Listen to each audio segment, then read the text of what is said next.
HMP Isis, located in the heart of London, was built to represent a new generation of British prisons. Modern design, rehabilitative aims, and a focus on safety. HMP Isis officially opened its doors in 2010 during a period when the UK prison system was under intense pressure. Rising inmate populations, overcrowding in older Victorian-era prisons, and increasing public concern over reoffending forced authorities to rethink how prisons were designed and managed. HMP Isis was presented as part of a new solution, an institution built from the ground up to reflect modern correctional thinking rather than outdated punishment-focused models. The prison was constructed with contemporary architecture that emphasized visibility, controlled movement, and technological oversight.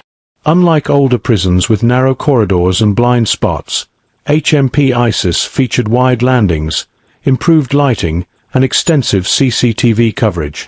These design choices were meant to reduce violence, prevent hidden activity, and allow staff to maintain control more effectively. On paper, the layout reflected lessons learned from decades of operational failures elsewhere. From the outset, HMP Isis was intended to represent efficiency. Modern electronic locking systems replaced many manual processes, allowing officers to control entire wings remotely.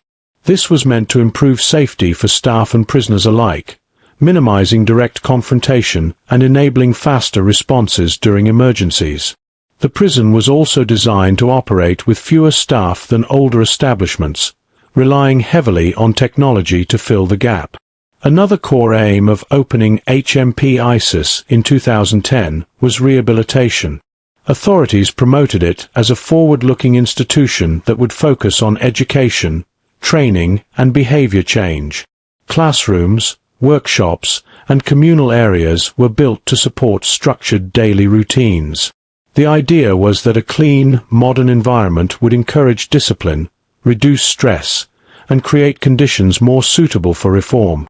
The timing of its opening also reflected broader political narratives.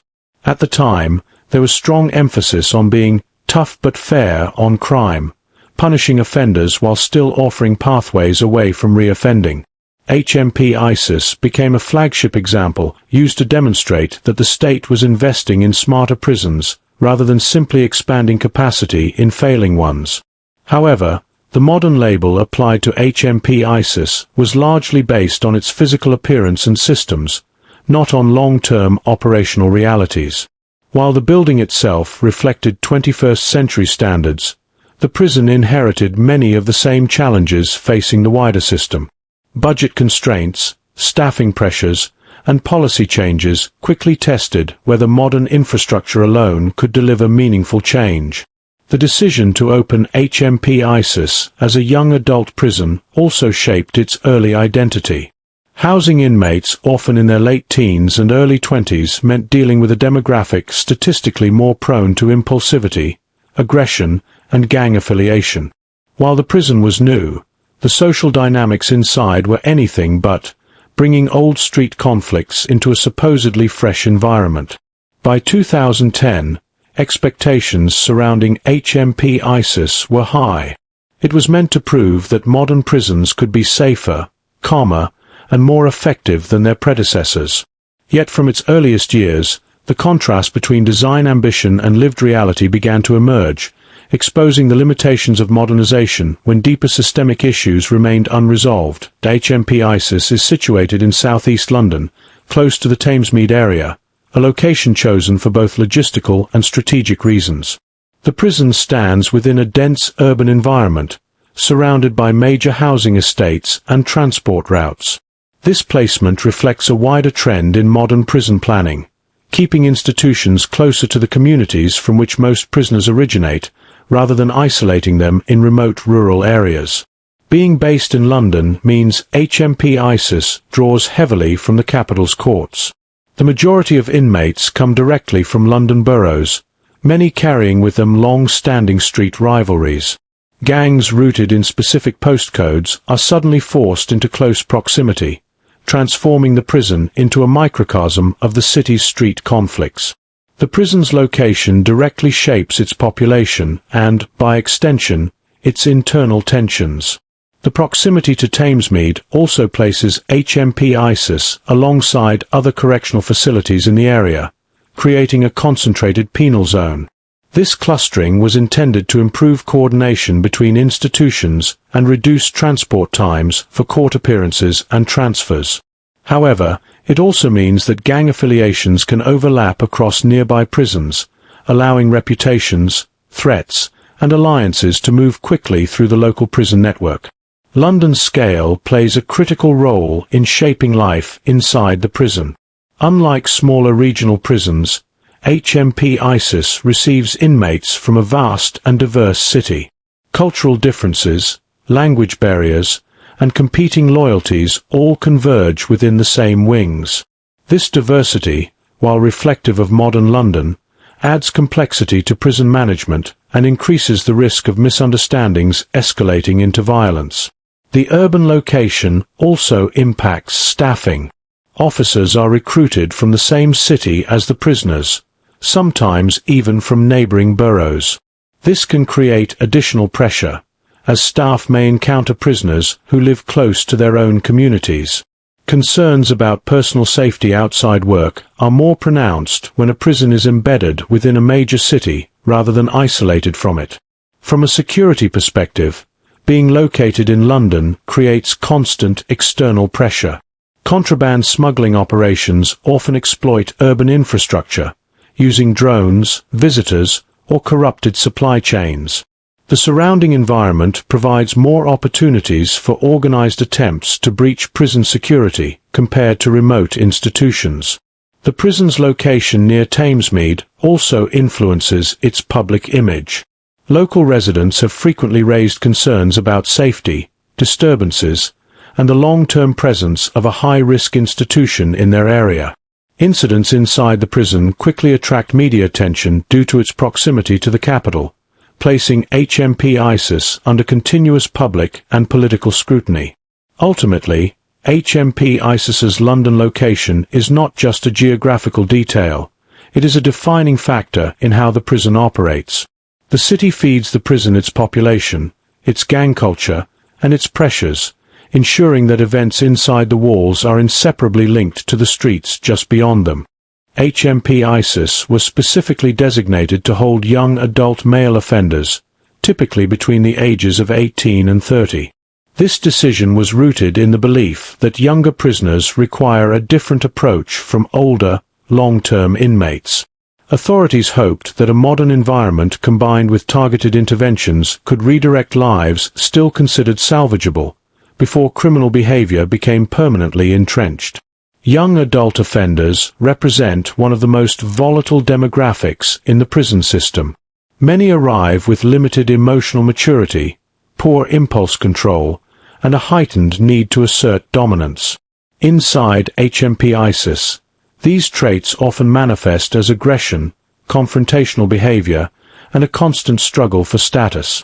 Everyday interactions, cues, cell sharing, or simple disagreements can escalate rapidly into violence.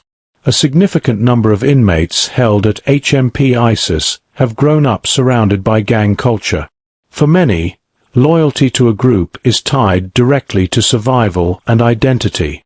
When these individuals enter custody, they do not leave those affiliations behind. Instead, gang hierarchies are rebuilt inside the prison, with younger inmates feeling pressure to prove themselves through intimidation or violence.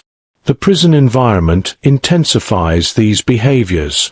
Young adults are particularly sensitive to perceived disrespect, and in a closed setting, reputations spread quickly. A single incident can define an inmate standing on a wing, pushing them either into dominance or victimhood. This creates a cycle where violence becomes a defensive tool rather than an exception. Many of these prisoners also arrive with chaotic backgrounds marked by exclusion from school, unstable family lives, and early exposure to crime. Educational gaps are common, and basic life skills are often underdeveloped.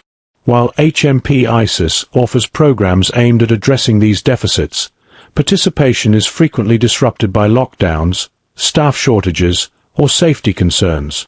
Mental health issues are another defining factor among young adult inmates. Anxiety, trauma, and untreated behavioral disorders are widespread, yet often masked by bravado and aggression. In a setting dominated by fear and peer pressure, vulnerability is seen as weakness, making it difficult for individuals to seek help or engage meaningfully with support services. Housing young adults together also creates an echo chamber of risk-taking behavior. Instead of being influenced by more settled, older prisoners, younger inmates reinforce each other's worst tendencies. Risky conduct, defiance toward authority, and gang loyalty become normalized, undermining the rehabilitative intent behind the prison's original design. The focus on young adult male offenders means HMP Isis operates in a near-constant state of tension. Energy levels are high, conflicts are frequent, and authority is constantly tested. Managing this population requires exceptional staffing levels, experience, and consistency, resources that are often stretched thin in practice. HMP Isis was designed to reflect modern standards of prison security, moving away from the heavy, fortress-style layouts of older UK institutions. Its architecture emphasized clean lines, open sight lines, and reduced blind spots, all intended to limit opportunities for hidden violence or illicit activity. The design philosophy assumed that better visibility would naturally translate into better control. One of the core security features was extensive CCTV coverage. Cameras were positioned across wings, landings, communal areas, and external perimeters, creating a constant sense of surveillance. This system was meant to act as both a deterrent and an investigative tool, allowing staff to monitor behavior and respond quickly to incidents. In theory, every movement could be tracked, recorded, and reviewed. Electronic locking systems formed another major part of the prison's modern design. Instead of relying on manual keys, officers could control doors remotely from secure hubs.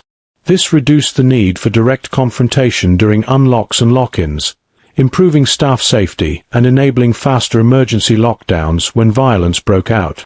Cells at HMP Isis were built to higher standards than many older prisons. Improved sanitation, in-cell toilets, better ventilation, and increased natural light were all included to reduce stress and improve living conditions. These features were based on research suggesting that more humane environments could lead to calmer behavior and fewer incidents. Communal facilities were also designed with structure in mind. Exercise yards, association areas, and workshops were laid out to allow controlled movement of prisoners in manageable groups. The goal was to maintain routine and predictability, reducing flashpoints caused by overcrowding or poor organization. Despite these modern systems, security depended heavily on staffing levels and operational discipline. Technology could observe, but it could not intervene. When staffing shortages limited active supervision, cameras became passive witnesses rather than preventative tools, capturing incidents after they had already escalated. The design also assumed compliance with regimes that required consistent enforcement. When routines broke down, through frequent lockdowns or staff inexperience, the effectiveness of the facilities diminished. Secure spaces became pressure zones where frustration and tension built rapidly among inmates. Ultimately, the modern security and facilities of HMP Isis revealed a critical weakness. Infrastructure alone cannot maintain order. Without sufficient staff presence, intelligence gathering, and authority on the ground, even the most advanced systems struggle to contain violence in a volatile prison environment. HMP Isis was originally promoted as a rehabilitation-focused prison, reflecting a shift in thinking within the UK justice system. Rather than relying solely on punishment, the institution was meant to address the root causes of offending: poor education, lack of skills, unstable backgrounds, and limited employment prospects. Rehabilitation was presented as the foundation on which long-term public safety would be built. Education sat at the center of this vision. Classrooms were established to deliver basic literacy and numeracy, alongside vocational qualifications aimed at increasing employability after release. For many inmates, this represented the first structured learning environment they had experienced in years. The expectation was that consistent education would offer an alternative identity beyond crime and gang affiliation. Work and training programs were also designed to play a critical role. Prison labor, workshops, and skill-based activities were intended to instill discipline, routine, and responsibility. These programs were framed not only as preparation for employment, but as tools to rebuild self-worth in individuals who had often been defined solely by failure and criminality. Behavioral change courses formed another pillar of the rehabilitative model. Anger management, substance misuse treatment, and victim awareness programs were introduced to challenge destructive thinking patterns. The belief was that young adult offenders, still forming their identities, were more receptive to intervention if the right support structures were in place. Rehabilitation at HMP Isis was also linked to the concept of normalization. By providing cleaner living conditions, predictable routines, and respectful interactions, the prison aimed to reduce the constant stress that fuels aggression. A calmer environment was expected to make prisoners more open to engaging with staff and programs designed to support change. However, the rehabilitative ideal depended on stability. Frequent lockdowns, staff shortages, and security incidents repeatedly disrupted classes and workshops. When prisoners were confined to cells for extended periods, education schedules collapsed and motivation declined, undermining the very purpose of these initiatives. Gang dynamics further weakened rehabilitation efforts. Inmates seeking to engage with education or treatment programs often faced intimidation, as participation could be perceived as weakness or cooperation with authority. This pressure discouraged many from attending consistently, reinforcing criminal identities instead of challenging them. The intention to focus on rehabilitation exposed a fundamental tension within HMP Isis. While the framework existed on paper, its success relied on safety, consistency, and trust, conditions that proved difficult to sustain in a prison increasingly shaped by violence, fear, and instability. HMP Isis was almost immediately shaped by the influence of London's gang landscape. From its early years, the prison began receiving young men deeply embedded in street-level conflicts tied to postcodes, boroughs, and long-running feuds. These rivalries did not pause at the prison gates. Instead, they were imported wholesale into the institution, redefining daily life inside. Many inmates arrived already aware of who their enemies were. Word spread quickly through receptions and wings, with prisoners identifying rivals within hours of arrival. Housing allocations became high-risk decisions, as placing members of opposing gangs on the same wing could trigger immediate violence. What was intended to be a controlled custodial environment rapidly mirrored the divisions of the streets outside. Gang identity inside HMP Isis became a form of protection. Aligning with a group offered safety, access to contraband, and status. Refusing affiliation could leave prisoners isolated and vulnerable. As a result, neutral ground was rare, and association periods often became tense standoffs rather than opportunities for social interaction. These rivalries influenced movement throughout the prison. Simple activities such as attending education, visiting healthcare, or exercising required careful coordination. Prisoners frequently refused to leave their cells if rivals were present, effectively disrupting regimes and reinforcing segregation driven not by policy but by fear. Violence linked to gang disputes was often sudden and extreme. Attacks were not always spontaneous. Some were planned responses to past incidents on the outside. Retaliation cycles formed, with one assault triggering another days or weeks later. This created a constant undercurrent of anticipation, where both staff and prisoners expected violence rather than stability. Gang hierarchies also extended into control of the illicit economy. Drugs, phones, and favors were distributed along loyalty lines, strengthening gang influence and undermining official authority.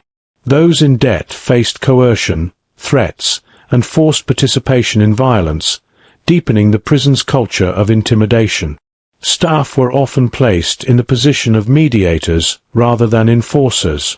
Managing gang rivalries required intelligence gathering, negotiation, and sometimes informal arrangements to keep opposing groups apart. This reactive approach highlighted how deeply entrenched gang culture had become within the prison's daily operations. The rapid dominance of gang rivalries at HMP Isis demonstrated how modern infrastructure offered little defense against social dynamics forged outside prison walls. The institution became another arena in London's ongoing gang conflicts, with consequences that shaped every aspect of control, safety, and order. HMP Isis was never designed to function as a gang-segregated institution, yet it quickly found itself housing rival groups within close proximity. Limited space, high intake numbers, and constant transfers meant that separating enemies was often impossible. As a result, prisoners with deep-rooted street conflicts were placed on the same wings, sometimes only doors apart.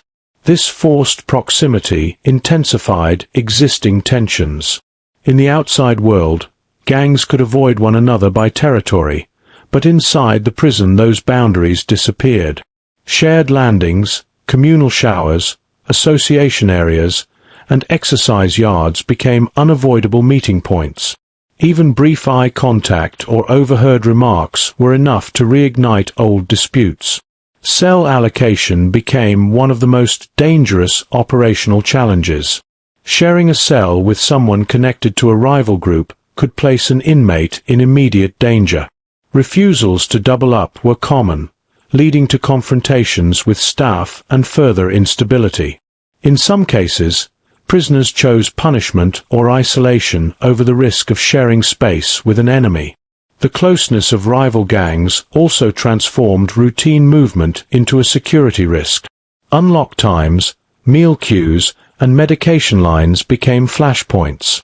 Prisoners often moved in groups for protection, reinforcing gang presence and making individual behavior harder to control. What should have been orderly routines instead became tense, highly charged moments. Whispers and threats traveled quickly through the wings. Information passed from cell to cell about who was housed where, who had arrived from which borough, and who was seeking retaliation. This constant flow of intelligence kept tensions alive, even during periods without open violence. When violence did occur, the confined environment amplified its impact. Attacks were sudden and brutal, often involving improvised weapons. The close quarters left little room for escape, placing not only the target but also bystanders and staff at risk. Lockdowns frequently followed, punishing entire wings for the actions of a few. The psychological pressure of constant proximity wore down both prisoners and officers. Inmates lived in a state of alertness, always anticipating confrontation. Staff, meanwhile, were required to predict conflicts before they erupted, often with limited intelligence and insufficient manpower to separate hostile groups effectively. Housing rival gangs so closely together revealed a structural weakness within the prison regime. Without the ability to consistently separate enemies, HMP Isis became an environment where conflict was not an exception but an expected outcome, embedded into the daily rhythm of prison life. That HMP Isis developed a reputation for frequent incidents of violence and assaults, particularly involving young inmates and gang-affiliated groups. Physical confrontations became a regular feature of prison life, ranging from spontaneous fights to premeditated attacks linked to ongoing rivalries. Violence was not confined to isolated incidents, but formed a persistent pattern that shaped daily routines. Assaults often occurred during moments of movement and interaction. Unlock periods, association times, and meal distributions created opportunities for confrontation. In these moments, staff supervision was stretched thin, allowing tensions to escalate quickly. What began as verbal provocation could turn into physical violence within seconds, leaving little time for intervention. Many attacks involved improvised weapons made from everyday items. Pieces of metal, sharpened plastic, or broken furniture were repurposed into tools of harm. The presence of such weapons intensified the severity of assaults, increasing the risk of serious injury and forcing officers to respond with emergency procedures and lockdowns. Violence was frequently used as a means of establishing dominance. Younger prisoners, in particular, felt pressure to prove themselves through aggression. A single successful attack could elevate an inmate's status, while failure or avoidance marked others as targets. This culture rewarded violence, ensuring its continuation. Retaliation played a central role in sustaining the cycle of assaults. Rarely did an incident end with one attack.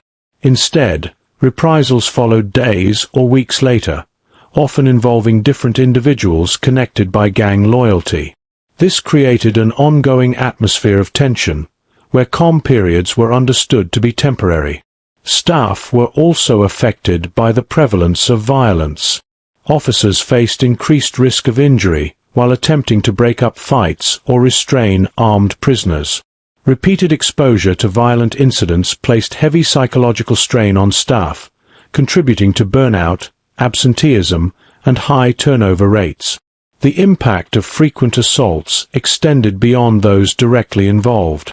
Lockdowns imposed after violent incidents restricted movement, cancelled education and work programs, and confined entire wings to cells. These disruptions increased frustration and resentment among the wider population, indirectly fueling further violence.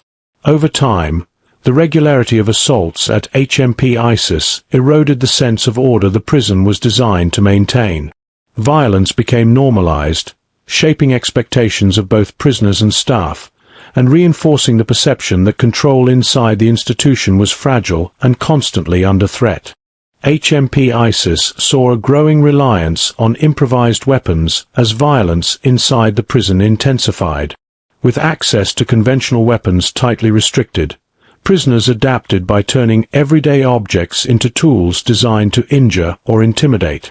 This practice became deeply embedded in the prison's violent culture, reflecting both desperation and calculated intent. Items intended for basic daily use were routinely modified. Toothbrushes were melted and sharpened, pieces of metal were torn from furniture or fixtures, and broken plastic was shaped into stabbing implements. Even mundane objects such as food trays or cleaning equipment could be altered into weapons capable of causing serious harm.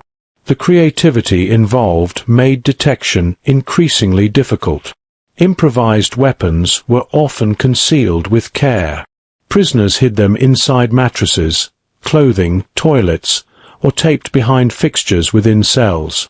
Some were passed discreetly between inmates during association periods, allowing weapons to circulate across wings without immediate detection. This underground system undermined formal security measures and heightened anxiety among staff. The presence of these weapons changed the nature of violence. Fights were no longer limited to punches or brief scuffles. They became faster, more brutal, and more dangerous. A single strike with a sharpened object could result in life-threatening injuries, forcing emergency medical responses and increasing the seriousness of each incident. Weapons also functioned as tools of intimidation rather than immediate use. Simply possessing a blade or sharpened object granted power. Prisoners used the threat of violence to enforce debts, control territory within wings, or silence rivals. Fear became an effective form of control, often more influential than actual attacks. Search operations attempted to limit weapon availability, but these efforts faced constant challenges. Frequent lockdowns allowed prisoners time to hide or destroy evidence, while staff shortages limited the number of thorough cell searches that could be conducted. Each discovery often revealed only a fraction of what existed inside the prison. The widespread use of improvised weapons significantly increased risks for officers. Breaking up altercations carried the constant threat of serious injury, forcing staff to approach incidents with caution. Protective equipment and training could not fully offset the danger posed by concealed blades in confined spaces. As improvised weapons became normalized, they symbolized a deeper breakdown in safety and trust. Their presence reflected an environment where prisoners felt the need to arm themselves for survival, and where modern security systems struggled to counteract human ingenuity driven by fear and conflict. HMP Isis faces a persistent struggle with the circulation of drugs, which significantly contributes to violence and instability inside its walls. Despite strict security measures, narcotics such as cannabis, synthetic cannabinoids, and, increasingly, prescription medications reach inmates through visitors, staff corruption, and improvised delivery methods. The presence of these substances directly influences behavior, escalating tensions and fueling aggression. Drugs often act as both currency and power within the prison. Inmates trade substances for favors, protection, or access to contraband, creating informal hierarchies controlled by those who dominate supply chains. Disputes over debts, unpaid bills, or territory for distribution frequently ignite fights, sometimes targeting individuals simply suspected of withholding drugs or being connected to rival suppliers. Synthetic cannabinoids, in particular, have been linked to erratic and unpredictable behavior among young adults. Users may experience severe paranoia, hallucinations, or sudden aggression, turning minor arguments into violent confrontations. Staff often struggle to distinguish between normal disciplinary issues and incidents directly triggered by intoxication, complicating intervention strategies. Drug use also undermines rehabilitation programs. Inmates under the influence are less likely to attend education or training sessions, disengage from behavioral courses, and resist authority.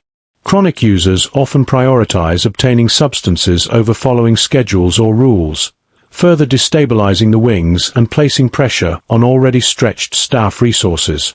The demand for drugs fuels additional risks. Prisoners involved in debt or supply networks may resort to intimidation or assault to enforce payment or maintain control. Violence becomes a tool to assert dominance, punish defaulters, and secure a foothold in the prison's underground economy.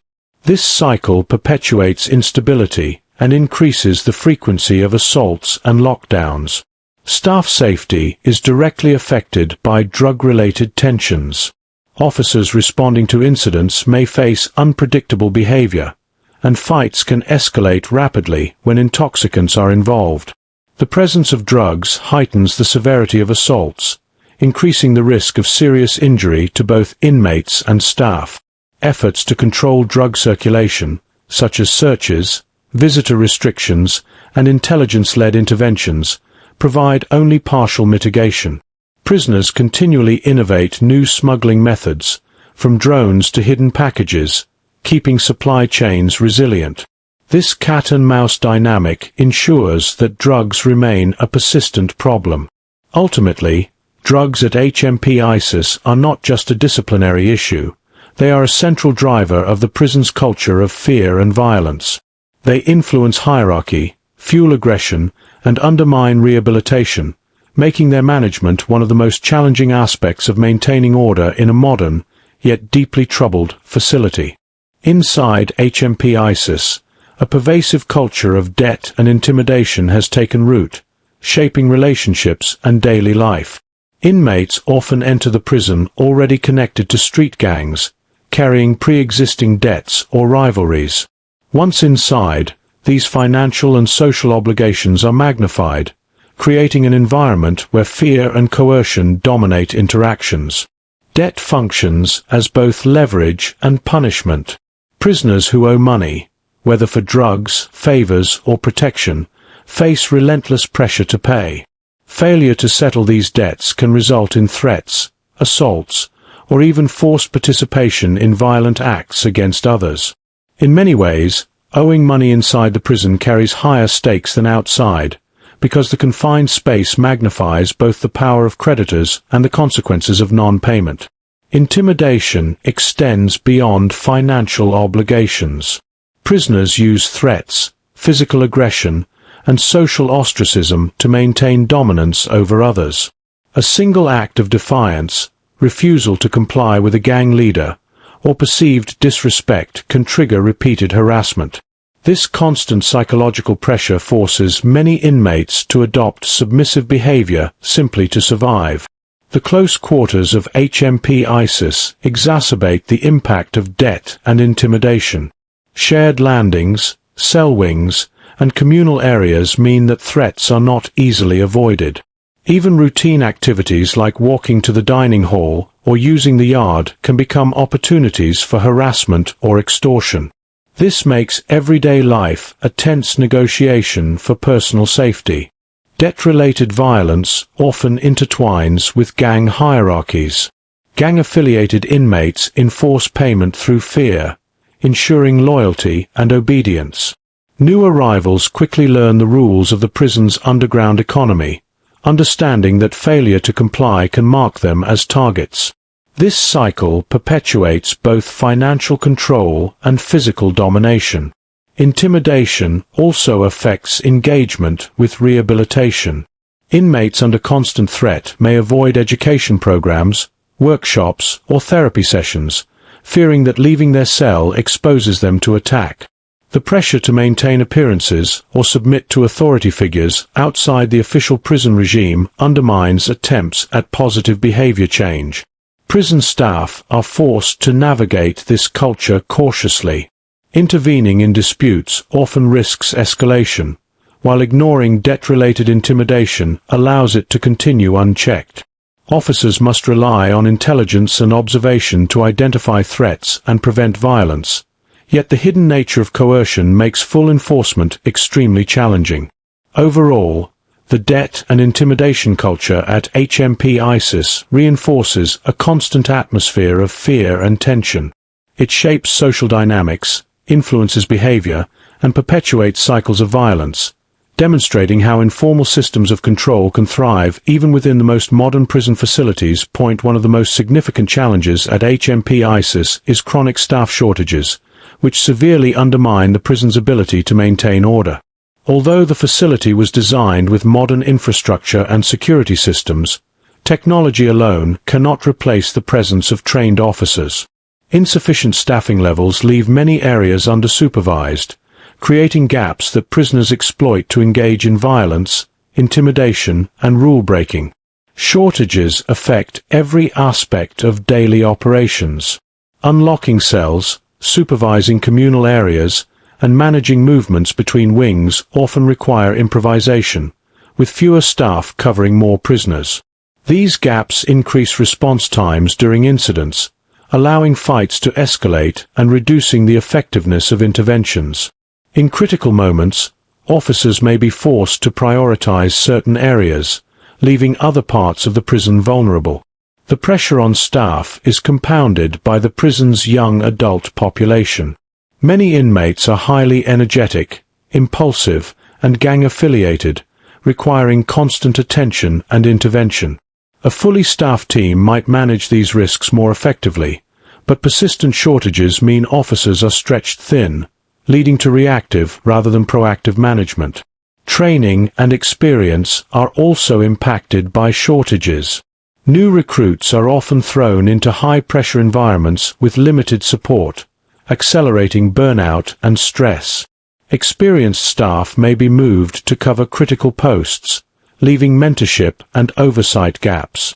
This creates a cycle where inexperienced officers face challenging situations without sufficient guidance. Staff shortages also affect rehabilitation and routine programs.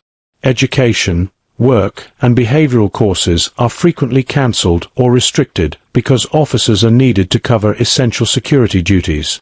The absence of these structured activities increases idle time among prisoners, which in turn contributes to frustration, boredom, and heightened tension, conditions that often lead to violence. Overtime and excessive workloads exacerbate the problem. Officers working long shifts under stressful conditions experience fatigue, reduced situational awareness, and diminished decision-making ability. This not only compromises safety, but also erodes morale, leading to higher turnover rates and compounding the shortage issue. Prisoners quickly learn to exploit gaps created by understaffing. They can move more freely during association periods, organize illicit activities, or intimidate others without immediate consequences. This diminishes the authority of officers and contributes to a culture where control feels fragile and inconsistent. Ultimately, staff shortages at HMP Isis reveal that even the most modern facilities are only as effective as the people who operate them. Without sufficient, trained and supported personnel, the prison's design, technology and rehabilitative programs struggle to achieve their intended impact, leaving control precarious and the environment increasingly unsafe. A major factor influencing life inside HMP Isis is the relative inexperience of many of its officers. While modern facilities and technology provide structural support, they cannot replace the knowledge and judgment that come with years of frontline prison work. At HMP Isis, a significant portion of staff are early in their careers, often facing challenging situations without the benefit of long-term experience. Inexperienced officers may struggle to recognize subtle signs of tension among inmates. Body language, whispered conversations, or small provocations can foreshadow violent outbreaks, but without experience, these early warnings are easily missed. This can allow conflicts to escalate rapidly before intervention is possible, increasing the frequency and severity of assaults. The young adult population further amplifies the challenges. Many inmates are manipulative, skilled at testing boundaries, and quick to exploit any perceived weakness in authority. Officers lacking experience may inadvertently make decisions that escalate situations or fail to assert control effectively, which can lead to a loss of respect from prisoners. Managing gang dynamics requires both strategic oversight and tactical awareness. Inexperienced staff may not fully understand the complex relationships, hierarchies, and allegiances among prisoners, making them vulnerable to deception or manipulation. This limits their ability to prevent disputes or to respond in ways that minimize risk. Day-to-day routines are also affected. Procedures such as unlocks, cell searches, and controlled movements demand both technical competence and judgment. Without adequate experience, officers may miss procedural errors, compromise safety, or fail to maintain the discipline necessary to keep wings under control. Training can only partially compensate for a lack of on-the-job experience. While new recruits receive classroom instruction and controlled practice, the unpredictability of real-life prison environments presents challenges that cannot be fully simulated. This gap between training and practical experience can leave officers unprepared for high-stress confrontations. Inexperienced officers are also more susceptible to fatigue and stress, particularly in a high-pressure environment like HMP Isis. Constant vigilance, dealing with aggressive behavior, and responding to emergencies can overwhelm those without the resilience developed through years of service. This contributes to burnout and can increase turnover, further perpetuating the cycle of inexperience. Ultimately, the prevalence of less experienced staff at HMP Isis underscores the limitations of relying solely on modern infrastructure. Even with advanced technology and security systems, the prison's safety and stability are heavily dependent on the judgment, confidence, and skill of its officers, a resource that is in short supply when experience levels are LOW'd in HMP Isis. The pervasive fear experienced by prisoners has become a central factor in shaping behavior and the balance of power. Many young adults enter the prison acutely aware of the dangers posed by gang affiliations, debt, and violence.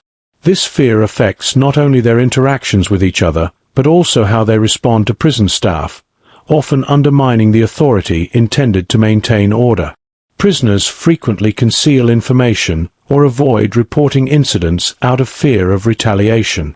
In a setting where gangs enforce their own rules, informing officers can be interpreted as betrayal.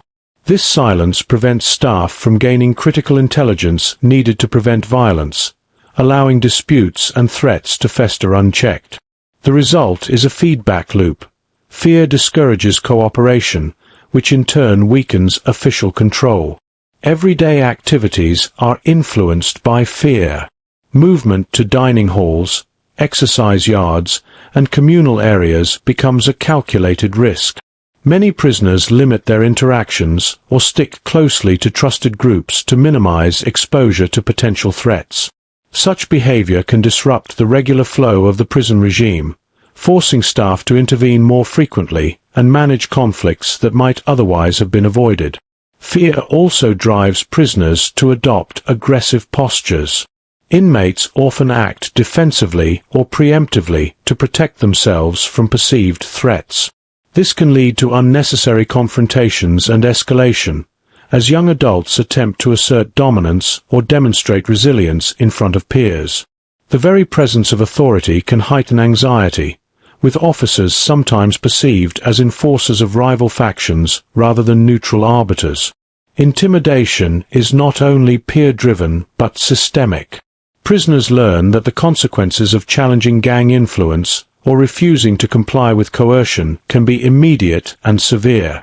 Fear of injury, isolation, or social ostracism shapes decision-making, often more powerfully than official rules. This makes formal authority less effective compared to informal hierarchies within the inmate population. The psychological toll of sustained fear is profound. Constant vigilance, hyper-awareness, and the need to navigate complex social dynamics can lead to anxiety, depression, and erratic behavior.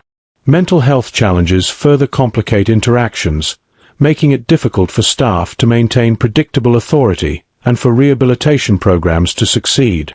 Staff are forced to adapt to the environment of fear. Officers must balance enforcement with strategies that build trust, encourage reporting, and reduce unnecessary tension. Yet when fear dominates, prisoners may view any intervention as biased or threatening, creating resistance that undermines routine procedures and disciplinary measures. Ultimately, prisoner fear becomes both a symptom and a cause of instability. It limits cooperation, fuels preemptive aggression, and challenges the legitimacy of authority, demonstrating that even in a modern facility like HMP Isis, control is as much psychological as it is physical. At HMP Isis, lockdowns have become a common tool for controlling outbreaks of violence. When fights, assaults, or gang-related conflicts erupt, officers often have little choice but to confine entire wings or the prison population to cells. These lockdowns are intended to prevent further incidents, protect staff and inmates, and restore a degree of order in an environment where tensions can escalate rapidly. Lockdowns are both reactive and preventive. In some cases, they follow a violent incident to prevent immediate retaliation or to allow staff to conduct investigations. In others, they are imposed preemptively based on intelligence suggesting potential conflicts. Either way, the measure prioritizes safety over normal routines, temporarily halting education, work programs, and association periods. The process of implementing a lockdown is highly resource-intensive. Officers must secure wings, manage cell doors, and monitor communal areas to ensure compliance. With the chronic staff shortages at HMP Isis, executing a lockdown can strain personnel, often requiring overtime or redeployment from other duties. This can leave gaps in other areas, creating secondary risks. Lockdowns also have psychological and social effects on prisoners. Confinement for long periods increases frustration, boredom, and tension, particularly among young adult inmates who have high energy levels and short attention spans. This heightened stress can inadvertently contribute to further incidents once lockdowns are lifted, creating a cycle of tension and confinement. Prisoners often respond to lockdowns in predictable ways. Some comply silently, while others attempt to assert dominance within their cells or coordinate small-scale defiance. The restricted movement can also exacerbate gang dynamics, as alliances are reinforced and rivalries simmer without the release provided by normal association periods. Lockdowns disrupt rehabilitation and daily routines. Education classes, Work programs and counseling sessions are frequently cancelled or curtailed, reducing opportunities for engagement and behavior modification. The longer the lockdown, the more these programs are delayed, further undermining the rehabilitative goals of HMP Isis. Staff must balance the immediate need for safety with the long-term consequences of repeated lockdowns. While confinement can prevent immediate harm, overuse can erode trust, reduce compliance, and increase resentment among inmates. Officers often face the difficult challenge of applying lockdowns strategically, without exacerbating underlying tensions. Ultimately, lockdowns at HMP Isis serve as both a necessary control mechanism and a symptom of deeper instability. They reflect the prison's ongoing struggle to manage violence, maintain order, and uphold routines within a facility populated by young, gang-affiliated, and often volatile inmates. HMP Isis rehabilitation programs exist on paper as a cornerstone of the prison's mission, but in practice, they often struggle to operate effectively. Designed to provide education, vocational training, and behavioral support, these programs aim to reduce reoffending and prepare young adult inmates for reintegration into society. Yet daily realities, violence, lockdowns, and staff shortages frequently disrupt their delivery. Education classes are particularly affected. Inmates are often unable to attend scheduled lessons due to lockdowns or safety concerns during movements between wings. Even when classes run, the environment can be tense, with disruptive behavior, gang-related intimidation, and peer pressure undermining learning. For young adult inmates, maintaining focus and motivation under these conditions is extremely challenging. Workshops and vocational programs also face barriers. While these activities are designed to build skills and confidence, participation is often uneven. Some inmates are excluded due to security concerns, while others opt out to avoid potential gang conflicts or perceived vulnerability.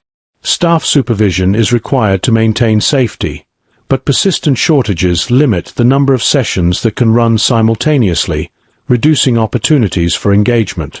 Behavioral programs, including anger management, substance misuse courses, and cognitive skills training, are similarly constrained. Sessions can be cancelled or postponed at short notice, making continuity difficult.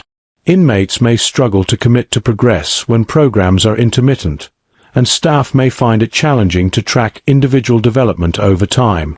The culture of fear within the prison further undermines rehabilitation.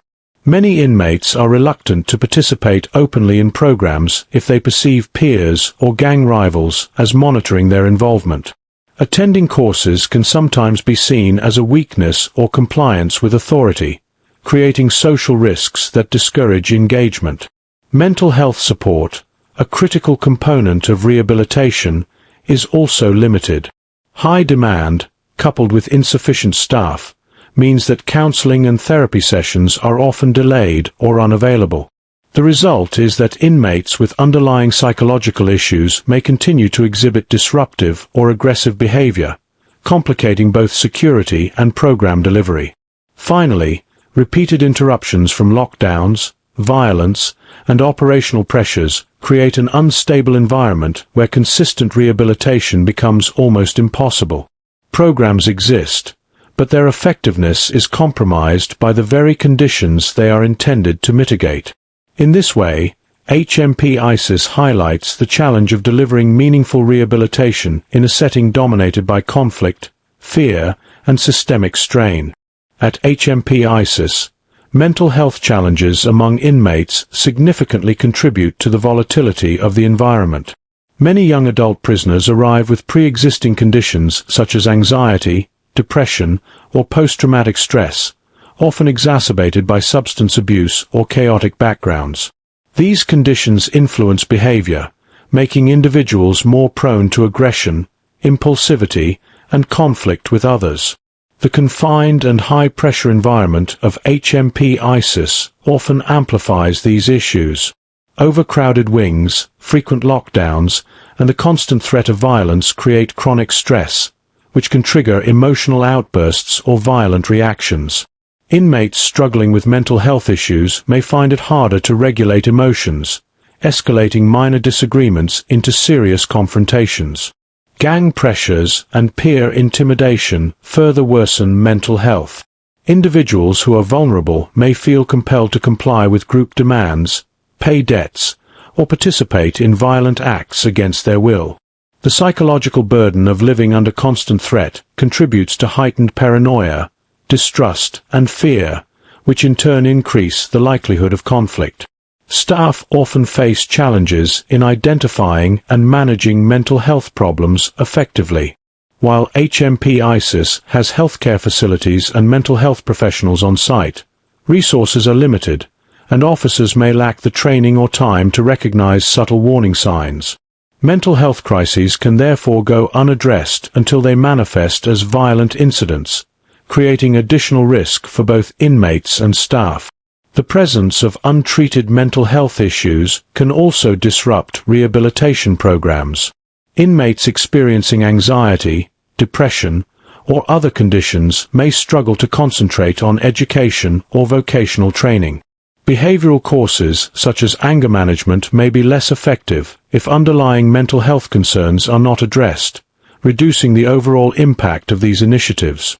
Substance misuse often intersects with mental health problems.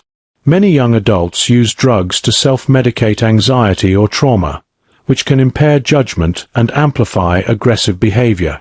This combination of factors, mental health challenges plus drug influence, creates a highly unpredictable environment that increases tension across wings. The impact on staff is significant as well. Officers must manage both security and well-being, often intervening in volatile situations without sufficient resources.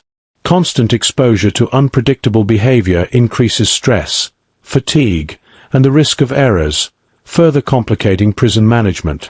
Ultimately, mental health issues at HMP Isis are both a cause and a consequence of the prison's instability.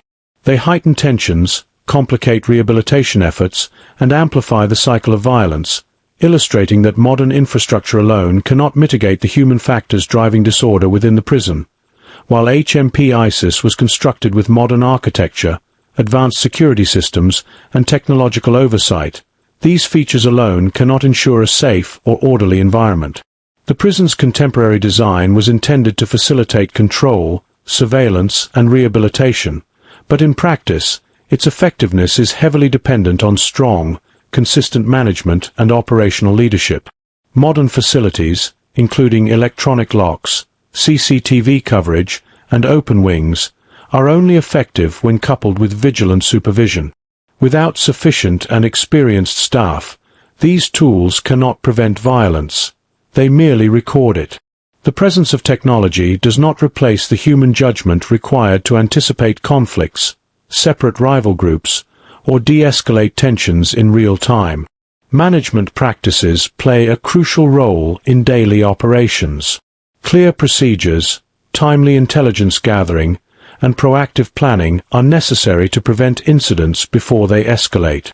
Weak or inconsistent leadership, combined with staff inexperience and shortages, diminishes the potential of the prison's physical design, allowing disputes and disorder to spread quickly. Even well-designed communal areas, intended to encourage association and rehabilitation, can become sources of conflict if mismanaged. Open layouts meant to improve visibility also expose prisoners to constant social pressure, creating opportunities for intimidation, bullying, and gang-related confrontations. Without careful planning and monitoring, these spaces amplify rather than mitigate risks. Programs aimed at rehabilitation and personal development also rely on strong management to function effectively. Scheduling, staffing, and enforcement of rules require coordination and discipline. When management is reactive rather than proactive, educational and vocational sessions are frequently disrupted, reducing their impact and further eroding order. The importance of culture and leadership is equally significant. Staff morale, enforcement of rules, and the ability to maintain authority are directly tied to management practices. A modern facility cannot compensate for inconsistent leadership, and without a strong example from management, both staff and inmates may test boundaries, increasing tension and the likelihood of violent incidents.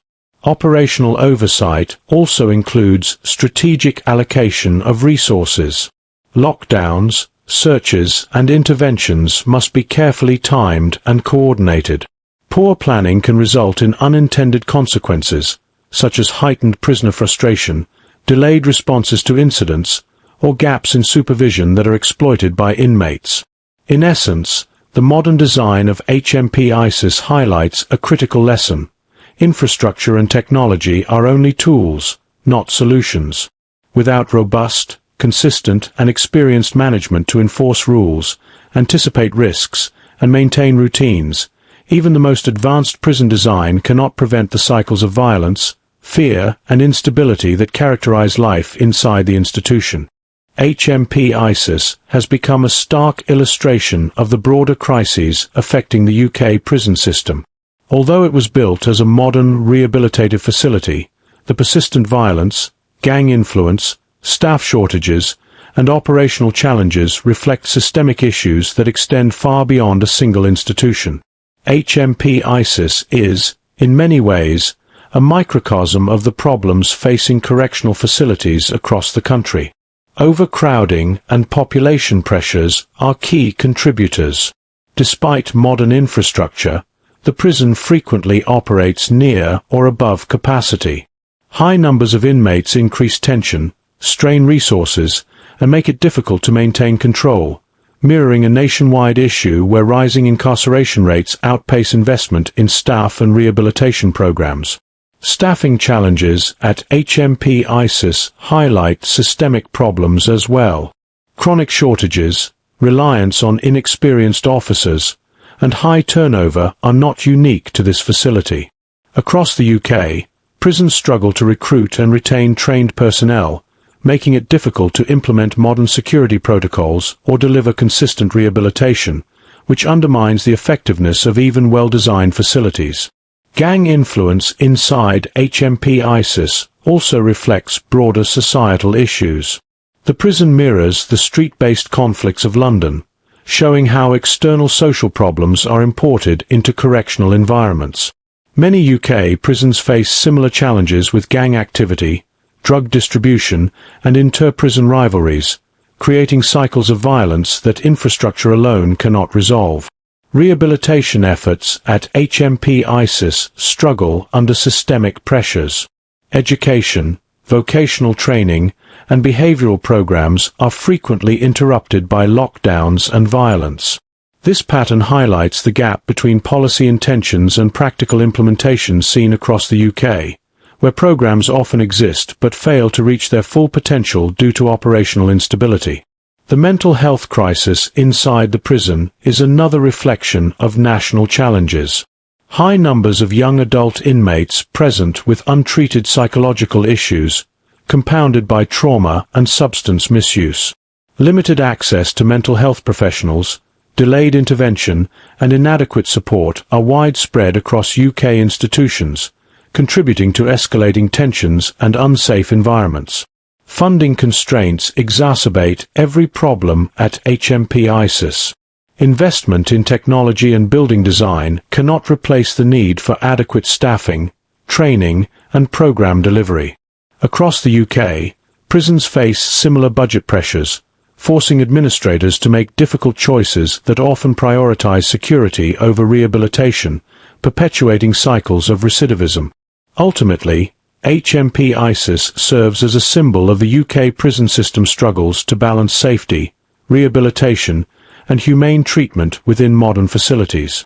Its challenges demonstrate that infrastructure improvements alone cannot resolve deep-rooted operational, social, and systemic issues, highlighting the urgent need for comprehensive reform at a national level. HMP Isis has attracted attention in documentaries and media coverage for its struggles with gang violence, staff shortages, and the difficulties of rehabilitating young adult offenders. Filmmakers and journalists have used HMP Isis as a case study to illustrate the broader challenges facing modern UK prisons, highlighting both the intentions behind its design and the realities of life inside. Documentaries often focus on the stark contrast between the prison's modern architecture and the persistent disorder within its walls.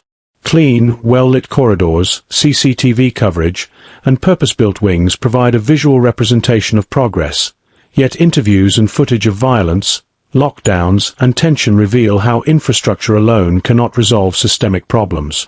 Media coverage frequently highlights the human element of the prison. Officers, prisoners, and rehabilitation staff share first-hand accounts of the pressures they face daily. Stories of gang intimidation, improvised weapons, and disrupted education programs convey the complexity of managing young adult populations in a high-stress environment, bringing public awareness to issues that are otherwise hidden behind prison walls.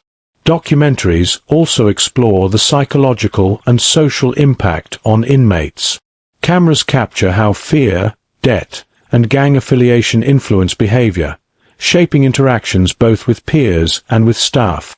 Mental health struggles, substance abuse, and the challenges of reintegration are emphasized, highlighting the limitations of modern prison design in addressing deeper human needs.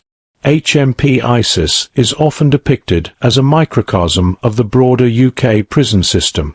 By focusing on one institution, documentaries illustrate systemic issues such as overcrowding, staff shortages, and the difficulties of rehabilitation, offering audiences insight into national concerns while maintaining the immediacy of personal stories and events.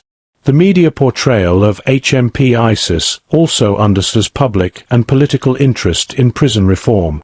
Documentaries have prompted debates about funding, staffing, and the effectiveness of modern facilities, encouraging policymakers and the public to consider the gap between policy intentions and operational realities in correctional institutions. Filmmakers frequently highlight the resilience of staff and the small successes that occur despite adversity. Programs that do operate, moments of cooperation among prisoners, and dedicated officers' efforts provide balance, showing that even in a challenging environment, positive outcomes are possible, albeit limited. By featuring HMP Isis in documentaries, the prison becomes a lens through which wider societal issues are examined. Violence, gang culture, and systemic strain are framed in human terms, making the institution emblematic of the challenges inherent in the UK's efforts to modernize its prison system while maintaining safety, rehabilitation, and fairness.